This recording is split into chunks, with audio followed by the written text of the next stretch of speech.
Muling tinamaan ng andap o frost ang ilang panig ng Benguet. Namumuti na ang mga damo at halaman doon dahil sa mga nakabalot na yelo. Higit na inaalala ng mga magsasaka ang kanilang mga pananim gaya ng repolyo. Maagap naman sila at naisasalba pa ang ilang pananim. Kaninang umaga, bumagsak pa sa 13 degrees Celsius ang minimum temperature sa La Trinidad, Benguet ayon sa Pag-asa. Sumadsad naman sa 10.6 degrees Celsius ang minimum temperature sa Baguio City. Yan ang bagong record sa City of Pines ngayong amihan season. Dito sa Quezon City, 20.1 degrees Celsius ang pinakamalamig na temperatura kanina. Buong bansa ngayon ang apektado ng malamig na hanging amihan. Base sa rainfall forecast ng Metro Weather, halos buong bansa kasama ang Metro Manila ang magkakaroon ng maayos na panahon maliban sa posibleng mahihinang ulan sa ilang lugar. Wala pa ring epekto sa lagay ng ating panahon ang binabantayang low pressure area na dating Bagyong Ada.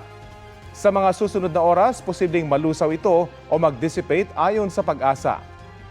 Bumaba naman ang tsansa ng isa pang LPA sa Pacific Ocean na pumasok sa Philippine Area of Responsibility.